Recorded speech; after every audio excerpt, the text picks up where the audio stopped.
I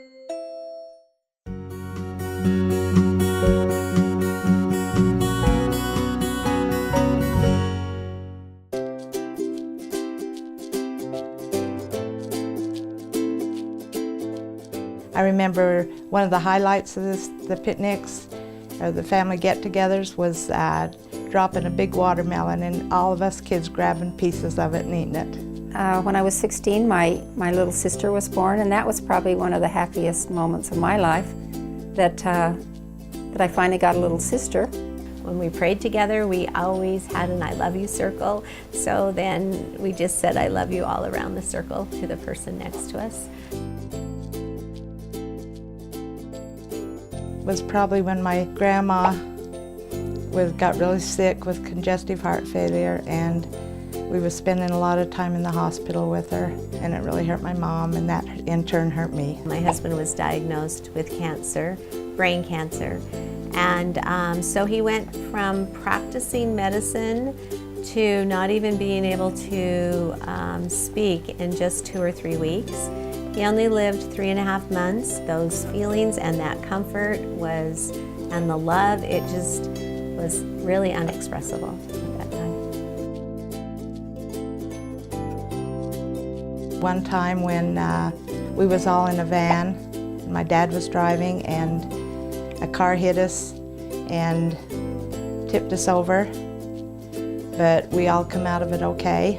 My dad was kind of a tough iron worker, but I was a ballet dancer, and my dad would come to my performances of the Nutcracker and Swan Lake, and that made me feel really good. I have wonderful memories with my parents and my grandparents. Their different personality traits and characteristics that made them unique and made our relationships unique. My grandpa was from Denmark, and I remember as a young girl, I found a book on how to make Danish cookies, and I used to bake them for him all the time, and he loved it. I did love my grandmother. Her name was Elva, but we called her Sunshine. I did meet my grandma, my mother's mother, a few times. We did meet a few times.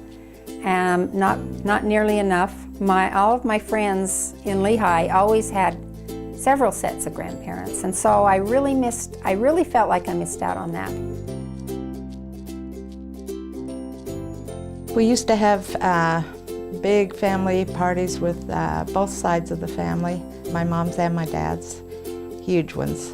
My mother had an aunt and a cousin that came to live with her, so I did spend some time with my great aunt, and then my mother also opened her home to 2 cousins that lived there with her.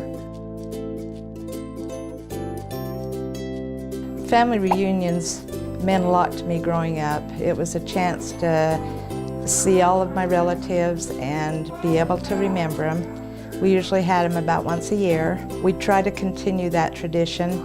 We have them with our children now. When my parents had their 60th wedding anniversary, both of my brothers and my sister and all of their children, and actually some of their children, came to celebrate for their 60th anniversary, and that was probably the ultimate family reunion for us. Family reunions, usually every year. We have a piece of property up in northern Idaho we all like to go and meet at.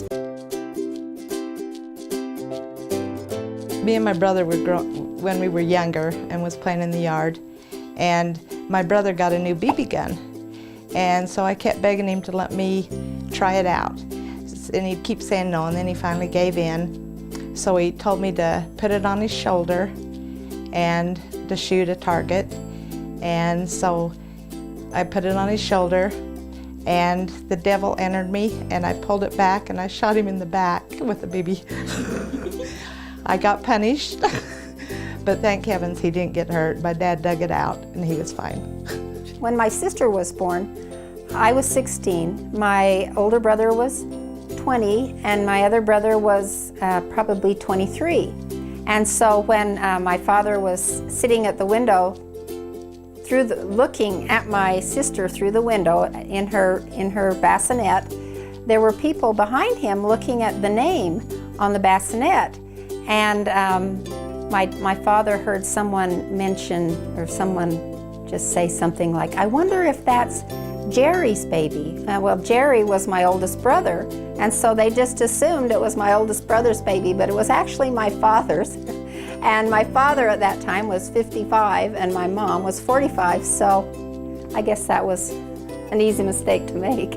My family was very big. Having 10 children is a little unusual, but we had a call and we would yell, yoo-hoo!